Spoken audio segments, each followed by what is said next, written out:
የሚፈልገው ነገር አሁን እውቀት ላይ ሁሉም ሰው ማተኮር አለበት። የዱንያ እውቀትም ጥሩ ነው። ከሁሉም የእውቀት አይነት በላቸው ግን አላህና ነቢዩን እስልምናን የምታውቅበት ነው።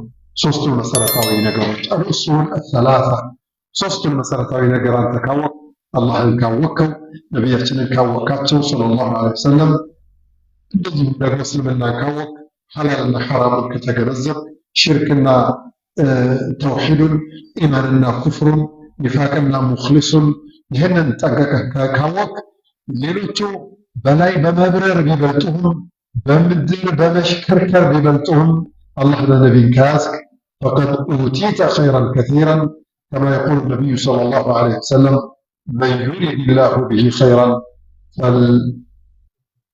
ፈልዩፈቂሁ ፊዲን መን ዩሪድ ላሁ ቢሂ ኸይረን ዩፈቂሁ ፊዲን የዲን እውቀት ትልቅ ስጦታ ነው። የውመል ቂያማ ጃሂሉ ሁሉ ሲደናበር ከዛሊከ ካኑ ዩፈኩን ወቃለ አለዚነ ኡቱል ዒልም ዕልም የተሰጡት ሰዎች አጅብ ናቸው።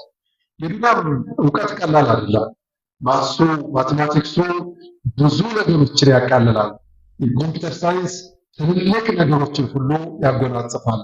ይህ የቴክኖሎጂ ውጤቶችን መገንዘብ፣ የኮንስትራክሽን ባለሙያ መሆን፣ የዱንያ እውቀት በጥቅሉ እሱም ቀላል ነገር አይደለም። ዲንን ያወቀ ሰው የዱንያ እውቀትን የማካተት አስፈላጊነቱን እግር መንገዱን መረዳት አለበት። አንዳንዶቹ ወንድሞቻችን ዲንን ለማወቅ ምናምን በሚል ፊዚክስ መማር ክፍፍ ይላቸዋል። አንተ ዲነኛ ሆነህ ማቴማቲክስ ጎበዝ ብትሆን ምን ችግር አለበት? ፊዚክስን፣ ኬሚስትሪን፣ ባዮሎጂን ብታውቅ ምን ችግር አለበት? ችግሩ ውስጣችን ላይ አላህን የምንንቅ ዘመናዊ ነገሮችን የምናደንቅ ስንሆን ነው እንጂ ክፋቱ አላህንም ነቢዩንም ይዘህ እስልምናህንም አውቀህ ጤና ምንድነው የሚለውን የጤና ሳይንስ በደንብ ቢገባህና ማህበረሰብህን ከራስህ ጀምረህ በቤተሰቦች እንስሳ እንኳን ሳይቀር ውሻ፣ ዶሮ እንስሳዎችን እንኳን ሳይቀር ማከም የምትችልበት አቅም ቢኖርህ ምን ችግር አለበት? ሁልጊዜ ለዱንያ ምጥቀት ለአኼራ ከፍታ ትልቅ አስተዋጽኦ የሚያደርገው ዒልም ነው። ዒልሙ ሁለቱ ሲሆን በረካ ነው።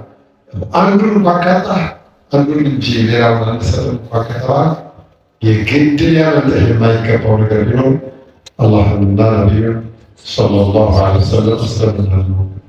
አሁን ሙስሊሙ መሀይም ሆኗል። በሐቂቃ የዱንያ እውቀት ላይ ጠንካራ መሆን አቅቶታል።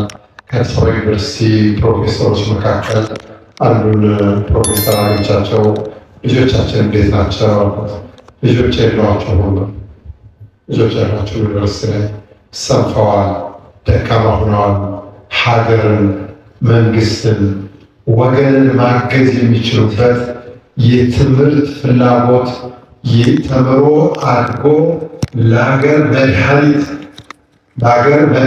ለወገን አለኝታ መሆን ችል ያለው ትውልድ እየተፈጠረ አይደለምና ወንድሞቻችሁ ምከሩልናል።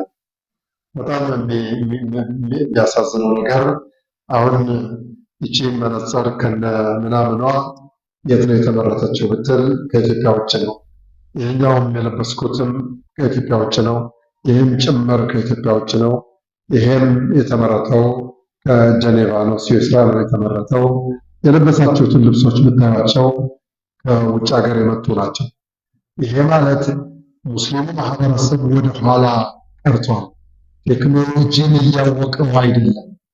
ከዘመኑ ጋር መሄድ የሚችልበት የአስተሳሰብ የብቃት የምጥቀት የንቃት ማንነቱ እየዘቀጠ ነው ያለው ማለት ነው።